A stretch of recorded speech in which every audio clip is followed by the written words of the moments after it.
السلام علیکم. سوال یہ ہے کہ انجینئر محمد علی مرزا جو طبقے مذہبی طبقے یہ کہتے رہے کہ انجینئر محمد علی مرزا ایک کمرے میں بیٹھا ہے, ہمارے سامنے نہیں بیٹھتا, ہمارے سامنے آئے تو ہم اس سے بات کرتے ہیں, کمرے میں چھپا ہوا ہے, بزدل ہے.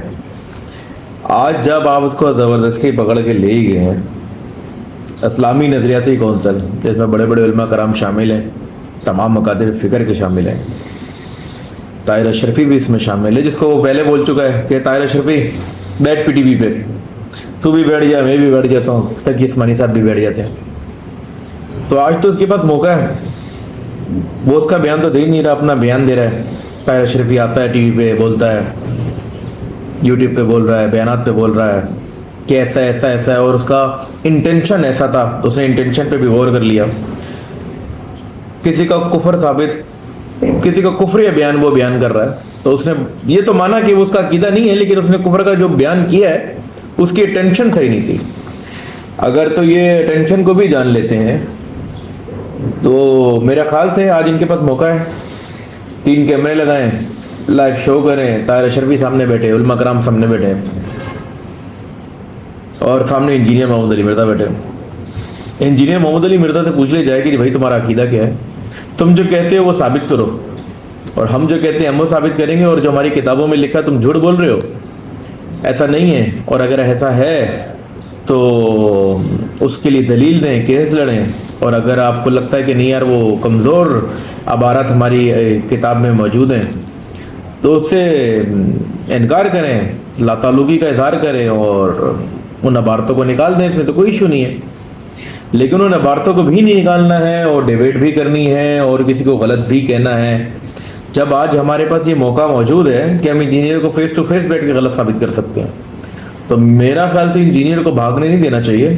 تو آپ اس سے بات کریں, اس کو غلط کہیں, نہیں تو مجھ جیسے کئی اس کے فالوورز ہیں جو ہم اس کو فالو کرتے ہیں, ہمیں اس کی بات سمجھ میں آتی ہے, ہمیں آپ کی بات سمجھ میں نہیں آ رہی. اگر آپ ہمیں اپنی بات سمجھانا چاہتے ہیں تو اس کو بیٹھ جائیے, اس کو بتائیں. اگر کوئی ایک بچہ میتھ کا سوال بھی غلط سولو کرے گا, 2+2 5, تو آپ اس کو بیٹھ کے بتائیں گے نا, سمجھائیں گے نا کہ 2+2 4 ہوتا ہے, 5 نہیں ہوتا. تو میرا خیال سے وہ سامنے بیٹھ کے سمجھا دیں گے تو ہماری کئی عوام ایسی ہے جو سمجھ جائے گی آپ کی بات بھی اور اس کی بات بھی. بھاگ تو وہ رہا تھا, اگر ہم آپ کی بات مانیں, آج تو وہ آپ کے پاس ہے نا, آپ نے اس کے خلاف نوٹس بھی دے دیا ہے کہ بھائی وہ گستاخ ہے, تو پکی کیل ٹھوک دو, بٹھاؤ سامنے اور ثابت کر دو. سامنے بھی نہیں بیٹھنا ہے تو انشاءاللہ تعالی مجھے امید ہے کہ انجینئر محمد علی مرزا کے ساتھ آپ بیٹھیں گے, نہیں تو کورٹ فیصلہ کرے گی یا عوام فیصلہ کرے گی. اور انجینئر محمد علی مرزا کے یہاں رہنے سے کچھ بھی نہیں ہے, جو وہ کہنا چاہ رہا تھا, جو وہ پیغام پہنچانا چاہ رہا تھا, وہ تو اس نے پہنچا دیا. اب اگر انجینئر محمد علی مرزا کو آپ گستاخ کہہ کے پھانسی بھی چڑھا دیں تو بھی کیا انجینئر محمد علی مرزا نے جو لوگوں کا مائنڈ چینج کیا وہ چینج ہو جائے گا؟ سوال تو یہ اب بھی ہے نا کہ داتا دینے والا داتا دربار نہیں ہے. دستگیر شیخ عبد القادر جیلانی اللہ کو ہاتھ تھام کے اوپر اٹھانے والے نہیں ہیں.